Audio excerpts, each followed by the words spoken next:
আসসালামু আলাইকুম, মই দিদাৰ আশা কৰিছোঁ আপোনালোক ভালে আছে। এটা বহুত ইম্পৰ্টেণ্ট কথা লৈ আহিছোঁ। মই একচুৱেলি গুৱাহাটীৰ ফালৰ পৰা মই ঘৰলৈকে গৈ আছোঁ আৰু মই এটা বস্তু চালোঁ।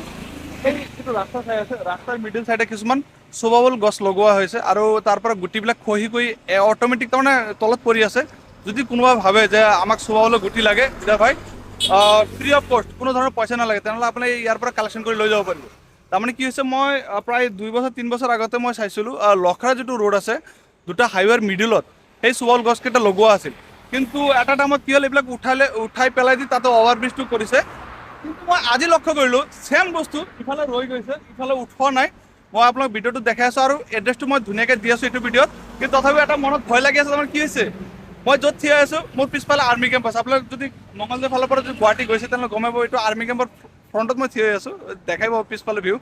ভয় লাগি আছে যে আৰ্মি কেম্পৰ সন্মুখত ভিডিঅ' বনালেতো কিবা না কিবা আজি অলপ প্ৰব্লেম হৈ যায়। তথাপি মই আপোনাৰ কাৰণে মই ভিডিঅ'টো বনাই আছোঁ, যিহেতু মোৰ ইণ্টেনশ্যন আছে চোবাবলৈ গুটিৰ কাৰণে। আপোনাৰ ভিডিঅ'টো ধুনীয়াকৈ চাই লওক।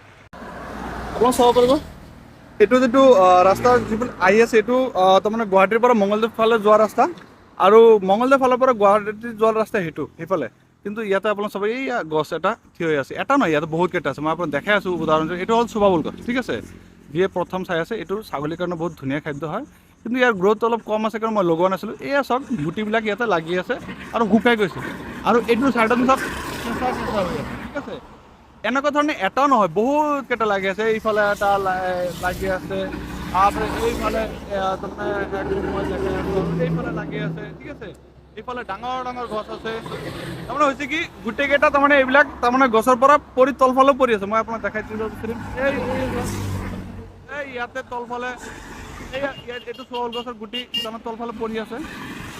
ইয়াতে বহু চোবাবুল গছৰ গুটি আছে, দুটা লাইনৰ মিডলত লগাইছে। আৰু এইটো চাইডতো চাব পাৰে, এইটো চাইডতো আছে।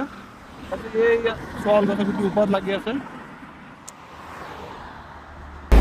দিয়ক, মই বেছি টাইম দেৰি নকৰোঁ, ভিডিঅ' বনোৱা মোৰ হৈয়ে গ'ল বুলি ক'ব লাগিব। এড্ৰেছটো হ'ল চাওক, গুৱাহাটী যোৱাৰ 15 কিলোমিটাৰ আগৰ পৰা, মঙলদৈ চাইডৰ পৰা যেতিয়া গুৱাহাটী যাব, আগৰ পৰা আপুনি চাব, এইটো দুটা ৰাস্তাৰ মিডিলতে গছত লাগি আছে। আপুনি হাতেদি ছিঙিব পাৰিব, কিন্তু দয়া কৰি গছৰ ডাল নাভাঙি খালি গোটেইকেইটা লৈ যাব। আৰু গছৰ তলতো পৰি আছে, আপোনালোকে যদি ভাবে তেনে মই ধুনীয়াকৈ মই খুটি ল'ম, তেওঁ ল'ব পাৰিব। আৰু কিন্তু গছৰ ডালবিলাক নাভাঙিব, কাৰণ এইটো ফৰেষ্টৰ বস্তু হয়। তথাপি দুটা এটা গছৰ ডাল ভাঙি আছে, গাড়ীৰ মাজত বাৰী চাৰি খাই তলত পৰি থাকে।